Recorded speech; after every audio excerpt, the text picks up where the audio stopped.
거듭난 성도들이 갖추어야 할 성경적 성품에 대한 강력한 설교들을 종합하여 그리스도인의 성품이란 제목으로 책이 출간되었습니다. 이전에 출간된 열매 맺는 그리스도인의 성품에 이어서 총 20개의 그리스도인에게 필요한 성품에 대해 한 권으로 정리하였습니다. 이 책은 하나님께서 원하시는 그리스도인의 성품으로 살아갈 수 있도록 여러분을 인도해 드릴 것입니다. 이 책을 통해서 말씀으로 도전을 받고 변화된 삶을 경험하시기 바랍니다. 그리스도 예수의 생애에 대해서 오늘 보겠어요. 특별하게 그리스도 예수의 지상생애. 여러분 내주신 거 우리 성경 지도에 예수 그리스도의 생애에 대해서 이렇게 차례적으로 했기 때문에 이것을 가지고 하는 것이 여러분이 주님께서 지상에서 사역하실 때 그런 모습을 픽처로 볼 수 있을 것 같아요. 우선 예수 그리스도 공생애 전에 사실 3년 반에 그 사역을 하셨는데 그 전에 나타나는 그런 사건들은 별로 많이 나오질 않아요. 사역하실 때 30세부터 사역을 하시는데 출생에 대해서 있고 그 다음에 12살 때 예루살렘에서 있었던 일이 적혀 있고 그 다음에 이제 바로 주님의 공생애가 시작되는 거예요. 그래서 많은 사람들이 주님이 그동안에 무엇을 했느냐, 12살 전에 무엇을 했고 12살 후에 무엇을 했느냐, 그래서 여러 가지 그런 책들이 나오고 그 중에 유명한 책들로서 잃어버린 기간, 예수 그리스도의 잃어버린 기간 그래가지고 그 기간에 인도에 갔다는 등 뭐 그런 헛소리들을 한다고. 그러나 주님께서는 성령님의 인도함으로 이 하나님의 말씀을 정하셨다고. 즉 영감으로 하나님의 말씀을 우리한테 줬는데 하나님께서 생략한 부분도 하나님께서 영감으로 주신 거라고. 무슨 말이냐면 하나님께서 특별한 이유가 있기 때문에 그것을 쓰지 않으신 거라고. 무슨 이유인지 모르겠어요. 아니면 여러 가지 사람들이 여러 가지 이상한 그런 일들을 적었을 때 이상한 일들이 여러 가지 잘못된 생각들이 들어가고 하여간 무슨 성령님께서 이유가 있었겠죠. 근데 꼭 인간들은 하나님께서 안 한 부분을 알려고 그러고 하나님께서 가르쳐주는 부분은 부인하려고 그러고 희한하죠. 그 인간의 그 마음 상태라. 그래서 여러분들 그런 데 속지 마세요. 속지 말고 12살 때부터 30살까지 그 생애는 나오지 않고 지금 거기 넷째 줄에 있는 것처럼 누가복음 2장 52절에 한마디로 예수께서는 지혜와 키가 자라고 하나님과 사람의 총회 속에서 자라가시더라 이랬어요. 그걸로 끝이라고. 그럼 여러분 그걸로 알면 되는 거예요. 아, 예수님께서 그렇게 자라나셨구나. 그 다음에 공생의 기간 3년 반인데 그 3년 반을 알 수 있는 방법은 요한복음을 통해서 알 수 있어요. 요한복음에 4번의 유월절이 나와요. 주님이 죽으실 때 당연히 유월절에 죽으셨죠.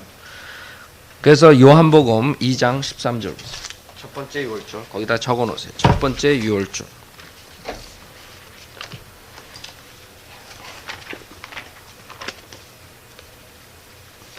요한복음 2장 13절.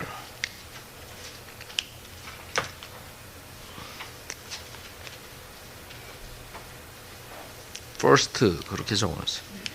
그 다음에 5장 1절 second 유대인의 명절이라 그러는데 것이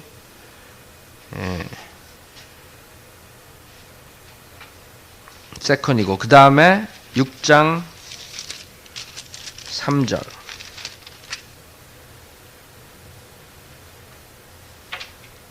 세 번째.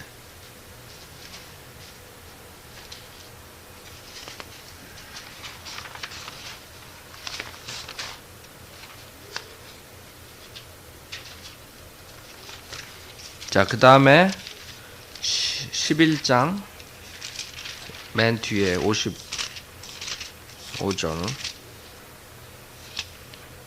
유대인의 유월절이 가까운지라.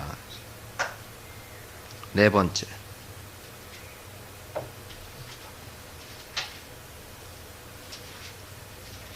네 번째 유월절 양으로 주님께서 그날에 돌아가신 거예요. 그래서 유월절 날 십자가에서 죽으시죠. 그렇기 때문에 처음 주님께서 침례 요한한테 침례 받고 그 다음에 어느 정도 기간이 있다가 첫 번째 유월절 지나고 두 번째 유월절, 그다음에 세 번째 유월절, 네 번째 유월절 이렇게 된다고. 그래서 합해서 3년 반을 우리가 주님의 공생애로 보는 거예요. 그 다음에 여기 그림에 보면 초기 갈릴리 사역, 뭐 전기 갈릴리 사역, 후기 갈릴리 사역 그랬는데 무슨 말이냐면 주님께서 갈릴리 사역을 중심으로 하시면서 6월절엔 예루살렘으로 가시고 이런 부분으로 또 6월절 예루살렘 가서는 그 예루살렘을 사역하시고 그 다음에 또 한참 있다 올라오시고 또 갈릴리 사역하고 이런 식으로 주님께서 사역을 하셨다는 거예요. 자, 그러면 거기 1번 공생애 이전의 생애, 즉 탄생과 어린 시절을 보면 1번 예수 그리스도의 탄생, 그렇죠? 베들레헴에서 탄생하셨죠. 여러 구절들은 다 집에 가서 찾아보세요. 그리고 조직 신학은 제가 직접 안 읽어 드리는 것들은 여러분이 집에서 한번 읽어봐야 돼. 다 여러분이 읽어 보셔야지 이해가 완전히 가요. 설명을 잘 필요하건 박사 하셨기 때문에 여러분이 그냥 읽으면 다 이해가 가는 부분들. 특별한 것들은 제가 그때그때 지적해 드리는데 설명해 드리는데 대부분이 여러분이 그냥 읽으면 되세요. 그 베들레헴 탄생 예언은 700년 전에 선지한 미카에 대해서 미카에 의해서 예언됐죠. 미카서 5장 2절에. 그것은 다윗의 성읍이라 그러고 다윗의 고향이며 그 다음에 다윗의 계보 조상인 보아스와 룻. 여러분 룻기에 나오면 이방인 룻이 거기 들어가는 거예요. 그 다음에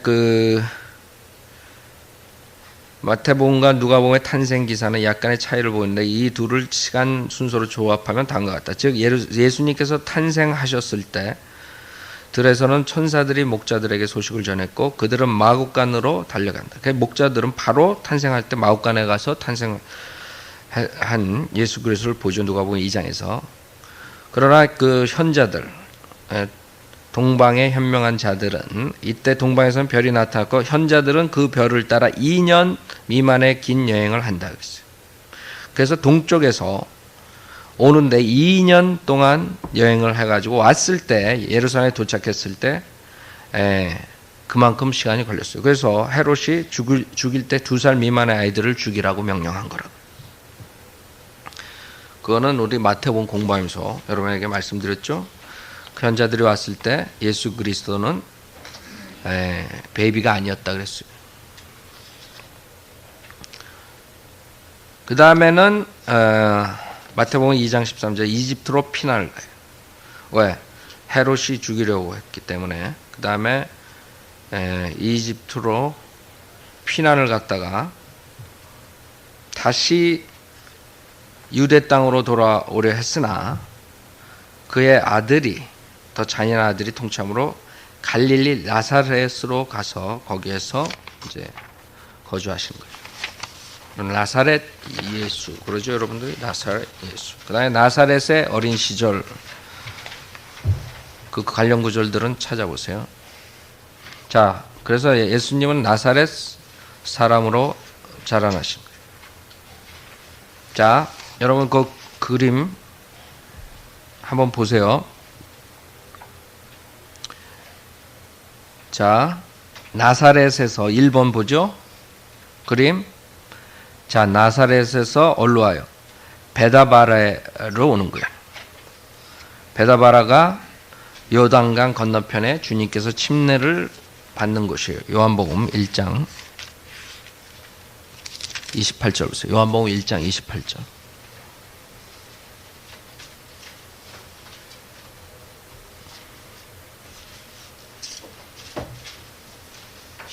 요한복음 1장 28절에 보면 이런 일들이 요단강 건너편 베다바라에서 있었으니 그것은 요한이 침례를 주던 곳이라. 그래서 주님께서 공생을 시작할 때 바로 어디로 가요? 요단강 건너편 베다바라에 가셔서 뭘 하셔요? 침례를 받으십니다.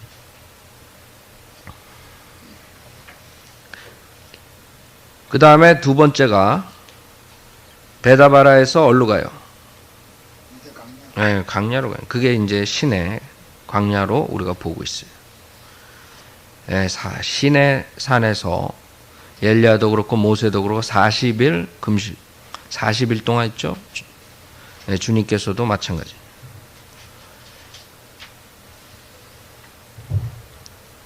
자, 그래서 광야에서 어디로 가요? 그 다음에 3번 다시 베다바라로 오는 거예요.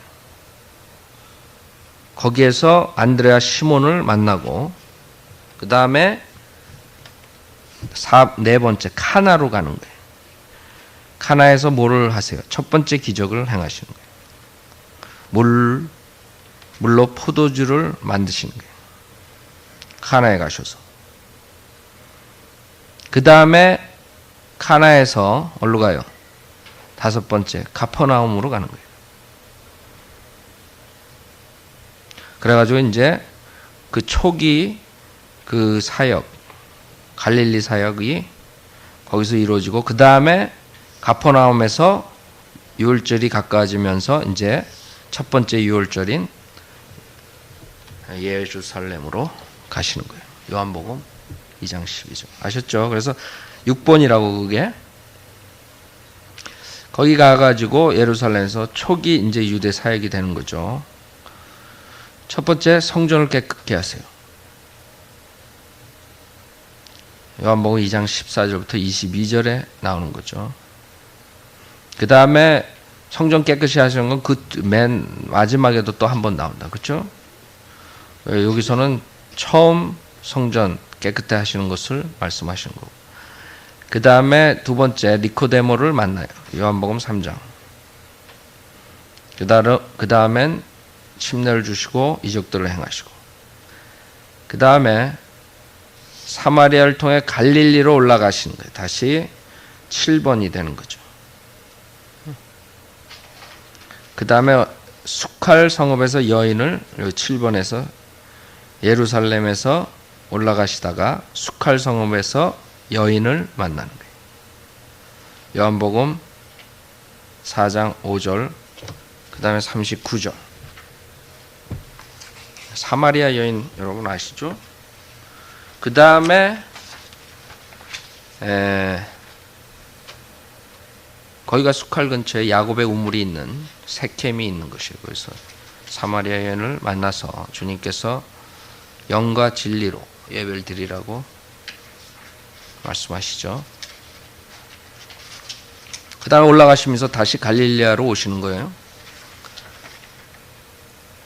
그 갈릴리 사역했을 쯤에 침례 요한이 투옥이 돼요. 마태복음 4장 12절, 마가복음 14절. 그 다음에 주님께서 이제 침례 요한이 투옥된 다음부터 자신이 유대의 왕이라는 것과 그 천국 복음, 그 다음에 그 표적을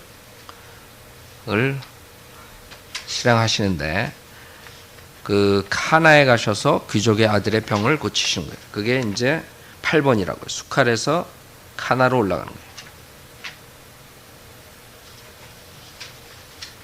그 초기 갈릴리 사역, 그 유대 사역의 그 지도를 보세요. 카나에 가셔서 귀족의 아들의 병을 고치시고, 그게 요한복음 4장 46절부터 54절. 그 다음에 거기서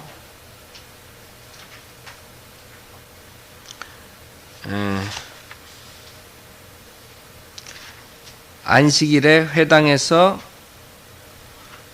이사야서를 읽어요. 그게 어디 와서 읽어요? 자기 고장에 와서 읽는다. 그때 거절을 당하죠. 그게 이제 세컨 페이지 전기 갈릴리 사역 그 지도를 보면 카나에서 나사렛으로 내려오신다고요. 카나에서 귀족의 아들의 병을 고치시고 그 다음에 나사렛으로 내려왔을 때 회당에서 이사야서를 읽었을 때 그들이 거절을 한 거예요. 벼랑 끝에서 주님을 죽이려 왔죠. 그래서 나오셔가지고 이제 갈릴리 사역의 모습들인데 그 다음에 누가복음 4장 31절에는 그 다음에는 카퍼나움으로 주님의 집을 옮기시는 거예요. 완전히 거기 나사렛에서 거부당하시고 카퍼나움으로 옮기신 거예요. 카퍼나움과 이제 갈릴리 여러 곳을 다니면서 그 사역을 갈릴리 사역의 전기 사역을 시작하신 거예요. 거기에 카퍼나움, 벳세다, 코라신, 게네사렛 그런 지역을 다니시면서 그 다음에 갈릴리 바닷가에서 베드로를 포함한 네 제자를 부르시고 그 다음에 산상설교가 그 다음에 나온 거예요. 그 산상설교는 가퍼나움 옆에 있는 그 산으로 지금 얘기하고들 있어요. 산상설교, 그 다음에 그곳에서 여러 표적들과 이적들을 보여줘요. 그 사건들이 마태복음 8장 9장, 마가복음 2장 3장 5장, 누가복음 4장 5장. 거기서 문둥병자를 고치시고 백부장 종의 병 고치시고 나인성 가베 아들 살리고 쭉 나온다. 자, 거기 주님의 사역은 주로 갈릴리 바다를 사이에 두고 배를 타고 양쪽을 다니시면서 이루어졌다. 서편에 있는 가퍼나움은 안티파스의 영토고 동쪽엔 겔게사는 빌립의 영토다. 여러분 거기 보세요. 거기서 갈릴리를 두고 겔게사, 가퍼나움 이쪽에서 왔다 갔다 사역하셨다는 얘기죠. 그 다음에 12제자를 임명하고 천국 복음을 전파하게 하는, 우리 마태복음 공부할 때 그것을 공부했어요. 마태복음 10장. 그 다음에 종교 지도자들부터 거부당하시고 이제부터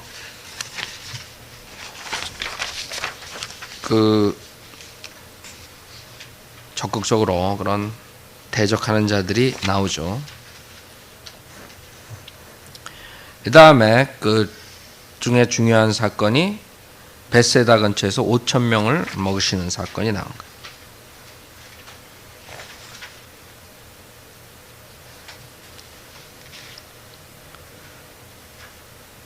그 다음에 두 번째 6월절로 이제 예루살렘 사역이 있고 요한복음 5장 그 사건이 이제 지금 요 갈릴리 사역 그 부분에 요한복음 5장에 이제 나와 있는 부분인데 그때 베데스다에서 38년 된 병자를 고치시고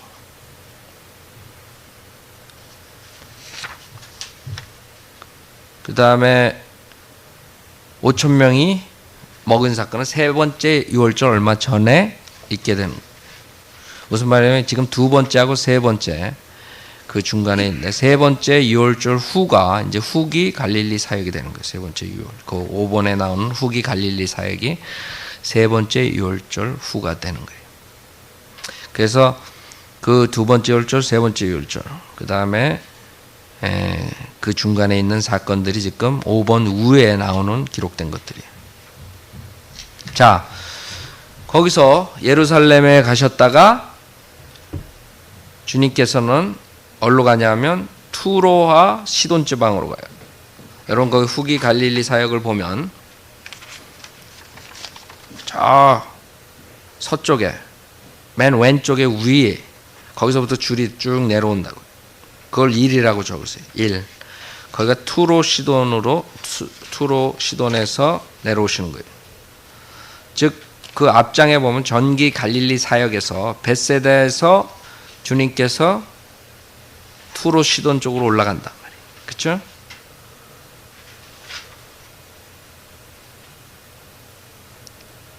전기 갈릴리 사역 벳세다에서 투로 시돈 쪽으로 올라가죠. 왼쪽으로 쭉 그림에 이제 거기 가셨다가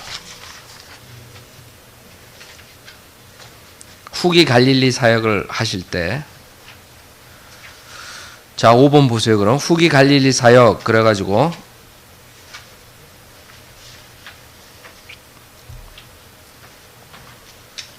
자 투로 시돈 지방으로 가셔서 거기서 이방 여인의 딸을 치유해주고 갈릴리로 돌아오시는 길. 그러면서 후기 갈릴리 사역이 시작되는 거예요. 그래서 투로 시돈에서 갈릴리로 오는 것을 1번으로 적어 놓으시면 돼요. 그 후기 갈릴리 사역을 읽어보면 후기 갈릴리 사역은 돌아오는 장막절까지 6개월 남짓되는 짧은 기간에 이루어진다. 후기 갈릴리 사역은 사건들보다 가르침에 대한 기사가 많으며 특히 주님께서 자신의 죽으심을 구체적으로 계시하신다. 그랬죠. 자, 1번 투로와 시돈 지방에서 돌아오심. 어떻게 돌아오셔요? 데카폴리 지역 중간을 통과하여 갈릴리 바다로 오심. 갈릴리 바다 동쪽으로 오신 거예요. 여기서 병자들을 고치시고 4,000명을 먹이셔요. 처음엔 5,000명을 먹이시는 기적이 있고 그 다음에 4,000명을 먹이는 기적이 있다고. 그렇죠? 그 다음에 거기서 어디로 가시냐면 막달라 지역으로 가시는 거예요. 그래서 여러분 그 1번 투로 시돈에서 내려오는 사인을 1번이라고 그러고 거기에서 막달라로 가는 사인을 2번이라고 적으세요. 그게 이제 지금 막달라로 가시는 거예요. 마태복음 15장 39절.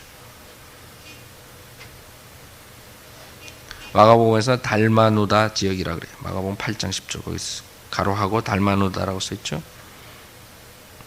자, 막달라에서 그 다음에 벳세다로 가신 거. 벳세다. 그게 3번이라고 적어놓으세요. 그 꾼이 화살표가 막달라에서 벳세다로 올라간다. 거기서 누룩에 대한 것을 가르치시고 안수하시고 소경을 고치세요. 그 다음에 거기서 어디로 가시냐면 벳세다에서 카이사라 빌립보 북쪽으로 쭉 올라가세요. 4번 거기 적어놓으세요. 거기서 사람들이 나를 누구라 하느냐 질문에 예수 그리스도라. 그걸 밝히시죠. 그 다음에 죽음에 대해서도 좀 밝히시고 그 다음에 변형산 사건이 있는 거예요. 그게 이제 카이사라 빌립보에서 변형산으로 내려오는 거예요. 5번. 자, 그 다음에 변형산 사건 다음에 갈릴리 사역인데 마귀 들린 아이 고치고 갈릴리에 머문 동안 죽음을 언급하시고 가퍼나움에 가서 여러 가지를 가르치는. 그래서 가퍼나움으로 돌아오는 게 6번이라고 적어놓으세요. 6번. 그 다음에 이제 예루살렘으로 가시는 거예요. 그게 7번이에요. 맨 밑에. 그래서 여러분들이 그 7번까지 그 지금 사역지 그거를 보면은 지금 예루살렘으로 가셔서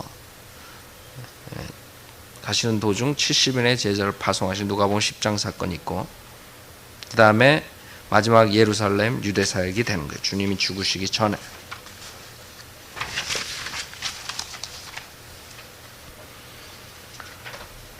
자, 마지막 예루살렘 사역, 그 유대 사역은 우선 요한복음 7장 10절에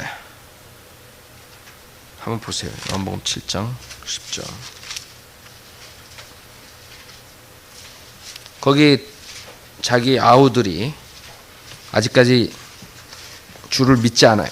그러니까 이제는 그렇게 하지 말고 당신이 정말 말하는 것처럼 당신이 예수 그리스도면 세상에 보여라 이게.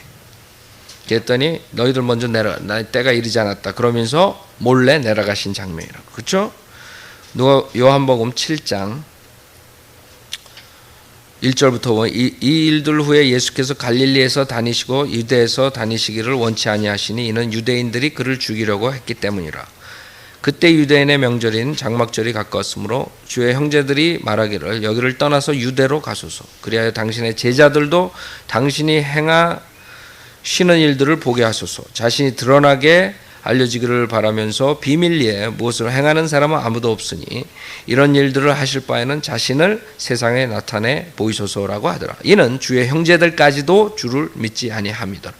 나중에 주의 형제 야고보가 그 예루살렘 초대교회의 리더가 되는 것을 여러분이 사도행전에서 보죠. 그러나 이때까지는 주의 형제들이 주를 믿지 않았어요. 그러면서 예수께서 그들에게 말씀하시기를 나의 때는 아직 이르지 않았으나 너희의 때는 항상 준비되어 있느니라. 세상은 너희를 미워할 수 없으나 나는 미워하나니 이는 내가 세상에 관하여 그 일들이 악하다고 증거하기 때문이라. 너희는 이 명절에 올라가라. 나는 아직 나의 때가 차지 않았기 때문에 이번 명절에는 아직 올라가지 않겠노라고 하시더라. 주께서 이 말들을 그들에게 하신 후 갈릴리에 머물러 계시더라. 그러나 그의 형제들이 올라간 후 주께서도 명절에 가셨으나 드러내지 아니하고 비밀리에 가시더라. 그래가지고 들어가시는 거예요. 자, 그래서 장막절하고 6월절, 장막절은 9월, 10월이라고 했어요. 그래서 6달의 그 기간이 있는 거죠. 6월절까지. 그때부터 마지막 6월절까지 유대 지역에서 계시는 거예요. 그래서 1번 거기 보면 무리들을 가르치신 바리새인들의 시험, 마태복음 19장, 마가복음 10장 사건, 그 다음에 마르다와 마리아의 만남, 누가복음 10장 베다니에서, 그 다음에 수전절 기간에 성전에서 유대인들과 논쟁한다. 예루살렘에서 요한복음 10장, 그 다음에 베다바라로 가심, 요한이 처음 침례를 주던 곳으로 가시고, 그 다음에 나사로를 살리시고, 그 다음에 유대인들이 피해 광야 근처 에프라임 성읍으로 가시고. 자, 그 그림들은 그 뒷장에 있어요. 여러분들이 지금 이렇게 카피가 이렇게 돼가지고 하는데 이제 자 보자고요.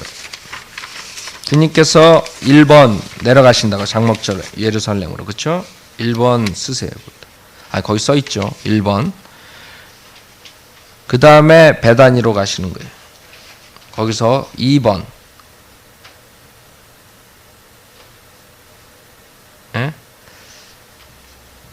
예루살렘에서 베다니로 가서 마르다와 마리아를 만나시고, 그 다음에 다시 3번 예루살렘으로 가는 거예요. 거기서 성전에서 유대인들과 수전절 기간에 논쟁을. 그 다음에 예루살렘에서 어떻게 돼요? 베다바라로 가는 거예요. 4번이에요. 침례 주던 곳으로 가고, 그 다음에 거기서 베다바라에서 다시 5번으로 돌아가는 거예요. 베다니. 그 다음에 거기서 다시 에프라임 성읍 6번으로 올라가는 거예요. 유대인들 배 광야 근처 에프라임 성읍으로 가시는 거예요. 그 다음에 에프라임 성읍에서 여리코로 가는 거예요. 거기서 소경을 치유하고 삭개오를 만나시죠. 그 다음에 베다니에서 베다니로 내려가세요. 베다니 내려가서 마리아가 예수님 발에 기름을 부은 장면이 나오고, 그 다음에 거기서 베다니에서 베파게 베다니 그 근처에서 예루살렘 입성을 위한 나귀를 찾으시는 거예요. 그게 이제 9번이고, 그 예루살렘 입성 그게 9번이에요. 같이 예루살렘 입성으로 죽으심과 부활하심. 그렇게 해서 이 그림이 끝나는 거예요. 그래서 여러분들이 이 그림이 있고 이러기 때문에 제가 이거를 카피해서 이렇게 보면은 더 여러분들이 서머라이즈 하기가 쉬워요. 그래서 주님께서 십자가에서 예루살렘에서 죽으시죠. 자, 그럼 7번 예루살렘 마지막 한 주라고. 많은 사람들은 금요일 날 죽었다고 캐톨릭식으로 믿는다. 주묘일 날 죽었으면 3일 밤 3일 낮을 지구의 중심 부분에 가 있지가 않아요. 그래서 그 사람들이 틀린 거예요.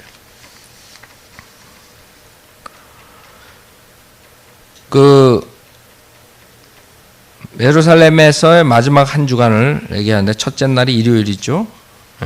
첫째 날부터 쭉 나오는 거예요. 여러분 그 그림을 보면 일, 월, 화, 수, 목, 금, 토, 일 그 밑에 있다. 그거는 이방인들의 날짜 개념이에요. 우리는 12시부터 12시 이렇게 한다고. 밤 12시부터 12시. 그렇죠? 그래서 여러분이 볼 거는 유대인의 날짜 개념을 보시는 거예요. 우에. 아시죠? 우에 이렇게 동그랗게. 우에. 일, 월, 화, 수, 목, 금, 토, 일 그렇게 적으시라고. 우에다가. 유대인의 날짜 개념. 그래서 유대인들은 저녁 6시부터 시작되는 거예요. 첫째 날. 저녁 6시. 그러니까 토요일 저녁 6시부터 그 다음날 6시까지. 24시간. 6시부터 6시. PM으로 간단 말이에요. 자, 그래서 일요일이 시작돼요. 첫째 날이. 성전을 청결케 하시고 그 다음에 베다니로 나가시고 그 다음에 둘째 날 아침에 예루살렘에 들어가시고 무화과 나무 저주하시고 그 다음에 다시 성읍 밖으로 나가시고 그 다음에 셋째 날 화요일 날 셋째 날 화요일 날 예루살렘으로 다시 들어가시고 성전에서 사람들 가르치고 올리브산으로 가서 마지막 설교를 하세요. 24장 25장 설교라고. 대화한란의 설교죠. 그 다음에 화요일 날 저녁 6시, 즉 넷째 날이라고 유대인들에게는. 즉 수요일의 시작이에요. 넷째 날. 그 유월절이 시작되는 거예요. 거기서 그 이날 끝에 유월절 끝에 이날 끝에 유월절 양을 잡는 거예요. 그때 예수님께서 돌아가신 거예요. 그래서 그 기간에 무슨 일을 하세요? 첫째가 최후의 만찬을 제자들과 하시는 거예요. 그 다음에 둘째가 겟세마네 동산에서 기도를 하시는 거예요. 그 다음에 새벽 3시, 6시 사이에 잡히시는 거예요. 그 여러분들이 수요일 날 시작이 화요일 날 저녁 6시부터 시작한다 했어요. 화요일 날 저녁 6시부터 그 주의 만찬 겟세마네 기도 끝나고 그 다음에 새벽 3시, 6시 사이에 잡히신다 말이에요. 아셨죠? 그 새벽에 잡으시고 그 다음에 심판을 받고 갈보리에 못 박히시는 게 그날 수요일 날 이루어지는 거예요. 그래서 넷째 날 수요일 신문과 조롱을 받으시고 그날 갈보리에서 못 박히시는 거예요. 3시째에 갈보리에서 못 박히신다고 마가복음 15장 25절 보세요. 마가복음 15장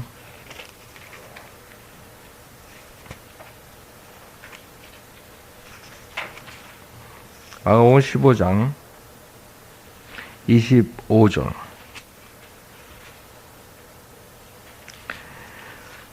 자, 마가복음 15장 25절에 제3시가 되니 그랬다. 그들이 주를 십자가에 못 박더라. 자, 주님이 3시서부터 6시 사이에 잡히시고 그 다음에 아침 9시라고요. 3시, 제3시가 9시에 왜? 6시, 7시, 8시, 9시, 3시라고. 9시 아침에 십자가에 못 박힌 거예요. 그 다음에 33절은 제6시에 어떻게 돼요? 어둠이 온 땅에 덮여 제9시까지 가더라. 3시간 동안, 즉 12시부터 6시, 12시부터 제9시, 3시까지.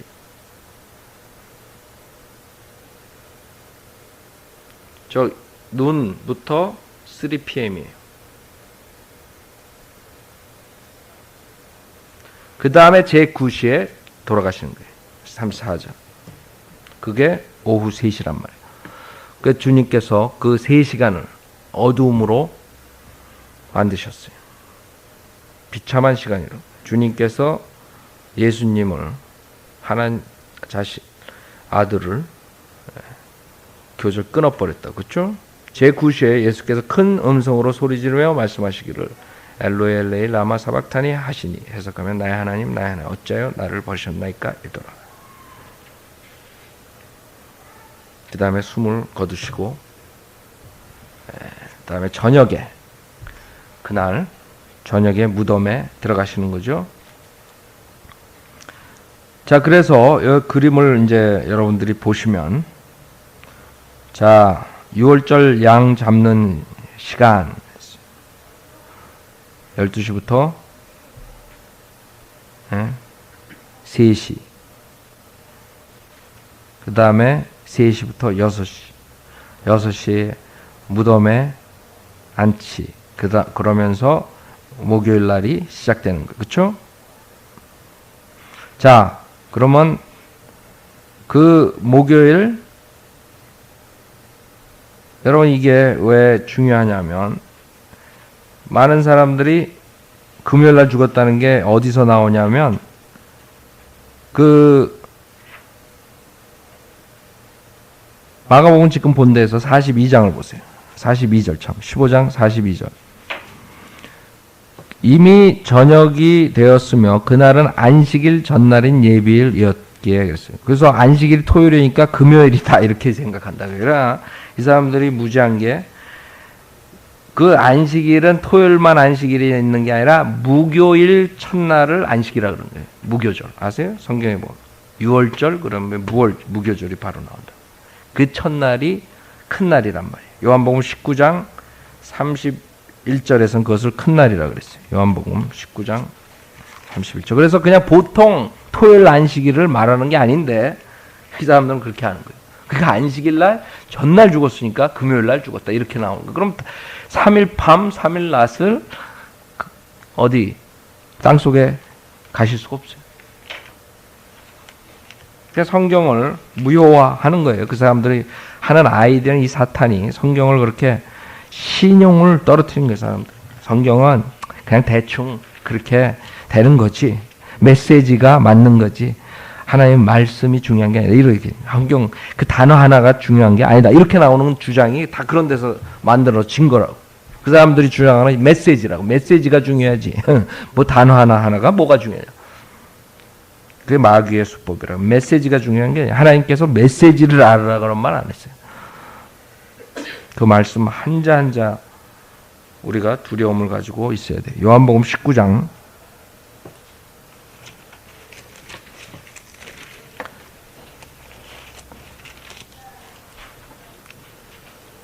31절에 보세요. 그러므로 그날이 예비일인 까닭에 유대인들이 그 시체들을 안식일에 십자가 위에 남겨놓지 않으려고 그랬다. 이는 그 안식일은 큰 날임이라 그랬어요. 그냥 보통 그냥 금요일 토요일 안식일 말한 게 아니에요. 그래서 우리는 그 무교절 전날 안식일, 큰 날, 그 전날 안식일에 죽으셨고, 그 안식일은 목요일이고, 하루, 그 다음에 금요일 이틀, 토요일 3일, 그리고 일요일 아침에 부활하신 거예요. 그래서 여러분들이 일요일 날 우리가 예배를 드리는 거예요. 초대교회에서 일요일 날 만나서 예배를 드린다고. 아셨죠? 그 여인들이 새벽에 와서 부활을 목격하죠. 그 다음에 부활 후에는 40일 동안 제자들하고 같이 계시고 가르치시고 그다음에 승천하신 거예요. 사도행전 1장 올리브산에서 오신 본대로 다시 돌아오신다 그랬어요. 그래서 여러분이 대충 이제 예수 그리스도의 생애를 보신 거예요. 여러분들이 그 조직 신학에 나오는 그 예수 그리스도의 지상 생애학 그것에 대해서 더 여러분들이 보세요. 읽어보세요. 쭉.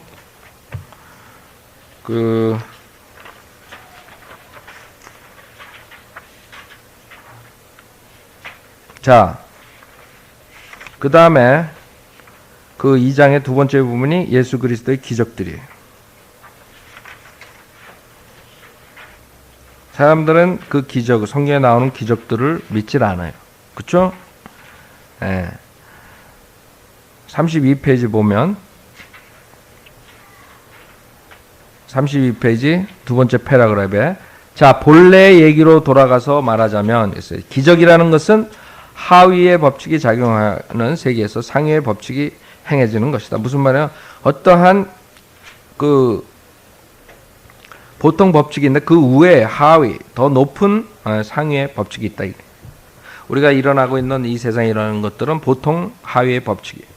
예를 들면 내 손목시계는 오른쪽 시계 방향으로 돌고 있다. 그것은 왼쪽에서 오른쪽으로 가고 있는 것이다. 그러나 나는 내 손목시계를 고쳐서 오른쪽에서 왼쪽으로도 가게 할 수 있다. 시계가 정상적으로 왼쪽에서 오른쪽으로 가는 것이 하위 법칙이란. 그렇죠? 시계는 정상적으로 가는 게 왼쪽에서 오른쪽으로 돈다. 에? 그게 이제 일정한 법칙이에요.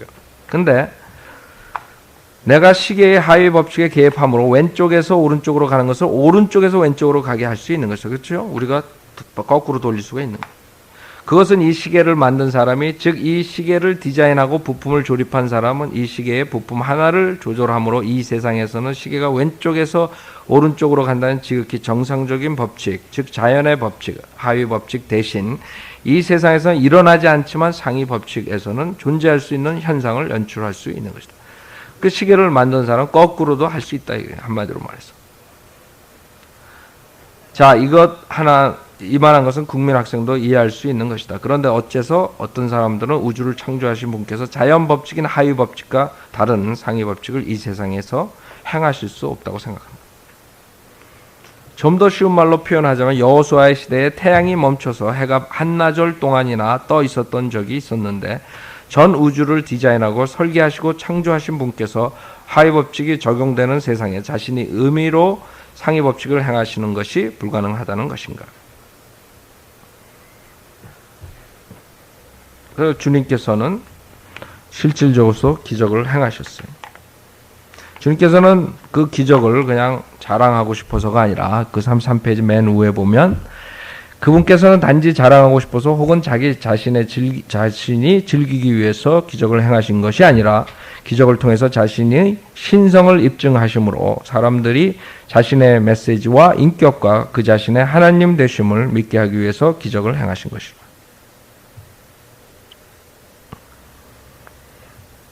자, 주님의 기적은 여러분들이 다 아세요.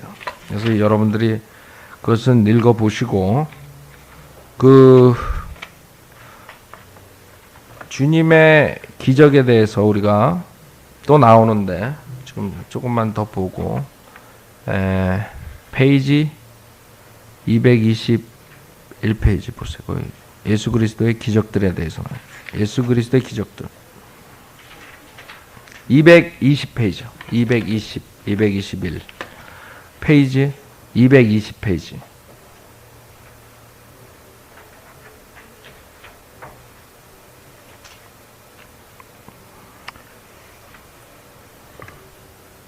자, 221페이지 그 두 번째 패러그래프. 그렇다면 기적이란 무엇을 의미하는가?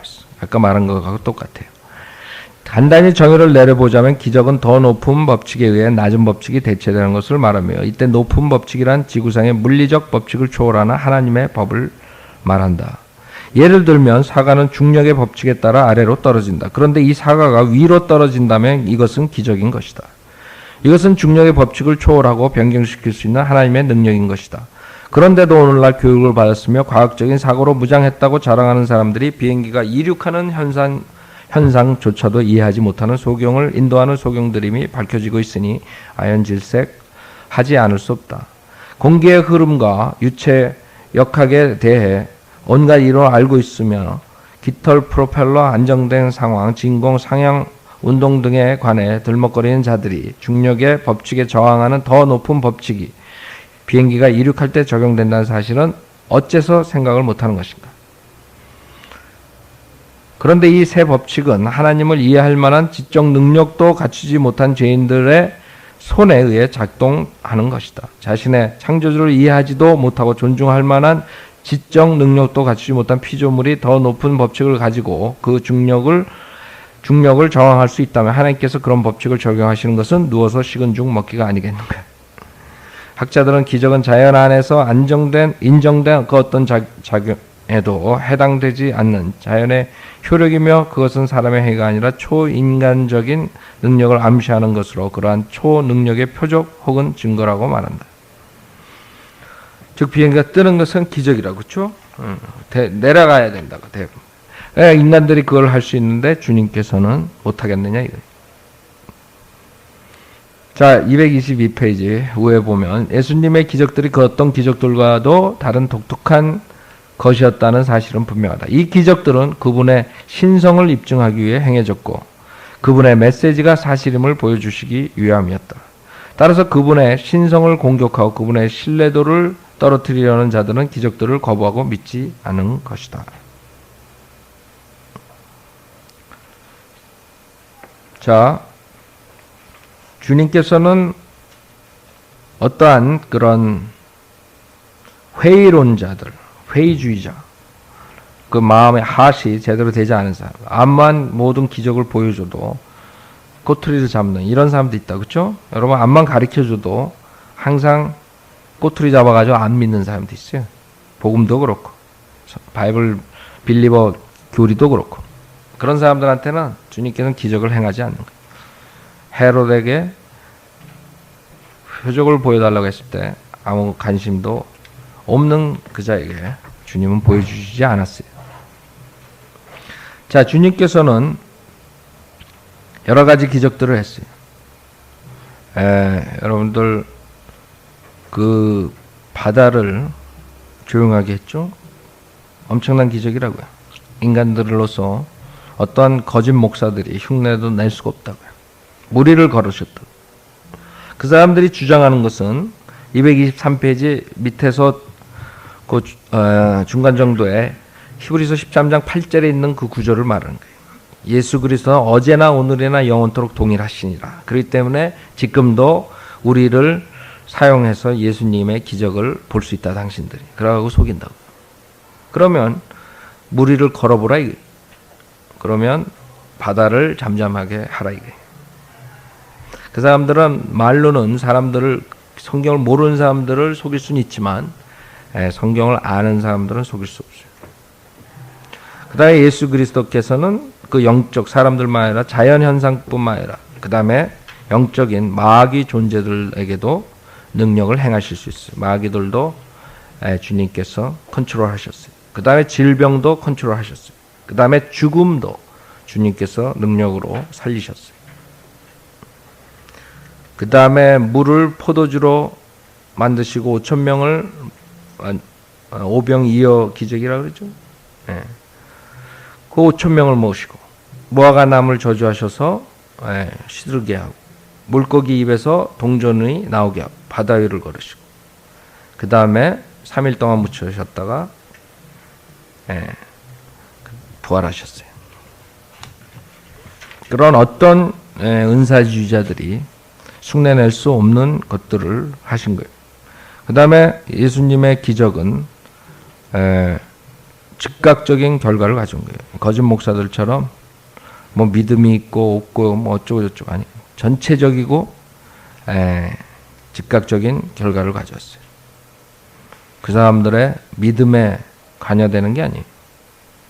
그 다음에 주님은 돈을 받고 기적을 행하지 않았어요. 그렇기 때문에 그런 모든 것들이 주님께서 기적을 행하실 때 지금 그대로 마지막 때 거짓 목사들이 그 성령의 이끌음을 받지 않고 마귀의 영을 받고서 이렇게 기적을 행하고 있습니다. 여러분이 속으면 안 돼. 그 예수 그리스도의 기적 여러분이 공부할 때 왜 주님께서 기적을 주셨는가 하셨는가 그 다음에 지금 있는 기적은 뭔가 그거에 대해서 여러분들이 아셔야 돼요. 230페이지 보면 주님께서 맨 밑에 보면 맨 밑에서 6번째 줄에 이는 사도행전에서는 주님께서 여전히 이스라엘을 다루고 계시기 때문이요 유대인들은 표적을 구하는 자들이기 때문이라. 주님께서 사역을 하시고 그 다음에 마가복음 16장에서 그 사도들에게 이런 표적들이 따른다 했을 때 주님께서 사도행전 초기 때에 그런 표적의 은사를 줬다 이거예요. 왜? 유대인들은 표적을 구하는 자들이기 때문에. 거기 쭉 읽어보겠어요. 그럼에도 불구하고 오늘날에는 한 가지 사실이 바뀌게 되었다. 물론 오늘날에도 기적이 여전히 가능하다는 것은 사실이다. 그러나 기적이 메시지를 전달하는 사람에게 신뢰성을 부여하기 위해서 주어지는 것이라면 오늘날에는 기적의 필요성은 없다고 할 수 있다. 왜냐하면 휴교 때까지는 하나님께서 민족으로서의 이스라엘을 다루시지 않기 때문에. 그러니까 이스라엘을 다루실 때 표적을 사용하신다. 당신은 오늘날 예수 그리스도께서 하나님이심을 입증하기 위해 기적을 필요로 하지 않는다. 왜냐하면 당신은 무릎 꿇고 그분을 신뢰함으로써 그 사실을 알 수 있기 때문이라. 당신은 성경이 하나님의 말씀이라는 것을 입증하기 위해 그 어떤 기적을 필요로 하지 않는다. 당신은 성경이 제시하는 통계적 수학적 확률만 확인해 보면 된다. 기적과 표적과 이적은 엄격하게 이스라엘에게 적용된다. 하나님께서 이스라엘 민족을 다루실 때는 사도들의 사역에 표적들이 뒤따랐다. 또한 사도들의 사역하에서 믿음을 갖게 된 사람들에게도 그러한 표적들과 기적들이 따르기도 했다. 이것이 고린도전서 12장과 14장에서 그리스도의 몸된 교회에게 주어진 은사들 가운데 표적들과 기적들과 치유가 포함되어 있었던 이유이다. 자, 맨 마지막 패러그래프 보세요. 신약 성경이 완성되고 하나님께서 이방인들을 다루시기 시작하자 이들 표적과 이적과 기적은 고린도 후서 11장 1절 13절에서 나오는 것처럼 위조되는 경우를 제외하고는 등장하지 않는다. 아세요? 지금 교회 시대, 초대 교회 시대 외에 그 다음에는 나오는 모든 것들은 위조품이에요. 고린도 후서 11장에 나온 사탄과 그 마귀들의 위조품이라.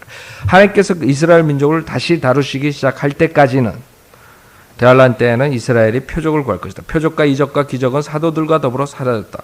바울은 사도행전이 끝날 무렵에는 감옥에 갇혀 있었을 뿐 지진을 일으키고 추록하지 못했다. 트로피모 역시 치유되지 못하고 밀레토에 병든 채로 남아 있었고 디모데 후서 4장 디모데 역시 위장병을 치유하기 위해 약을 사용해야만 했다. 디모데 전서 5장 사도 바울이 만약에 병을 고칠 수 있는 그런 은사가 있었다면 아직까지 왜 그 자기의 사랑하는 제자들을 못 고쳤겠어요? 그래도 이해 못하겠는가? 형제들아, 깨닫는 데에는 어린아이가 되지 말고 악에는 어린아이가 되더라도 깨닫는 데에는 어른이다. 고린도전서 14장 20절. 이게 우리가 믿는 믿음이라고. 그리스도께서 행하신 기적들에 관해서는 나는 고래가 요나를 삼켰다고 믿는다. 왜냐하면 성경이 그렇게 말씀하고 있기 때문이다. 만약 성경이 요나가 고래를 삼켰다고 말하더라도 나는 그렇게 믿을 것이다. 라고 고백했던 한 그리스도인의 태도를 우리 모두 갖기 원한다. 실로 하나님은 참되시나 사람 모두 거짓말쟁이라. 아셨죠? 그래서 여러분들이 이 기적에 대한 것과 2장 그걸 우리가 지금 함께 공부했어요. 그래서 12장 2장 지금 다 본 건데 집에 가서 여러분들이 읽어보세요. 중요한 것은 그리스도의 기적 그 이유와 그 다음에 그것을 따라서 하는 거짓 목자들에게 성경적으로 여러분이 반박을 할 수 있으면 돼요. 자, 이걸로 마치겠습니다.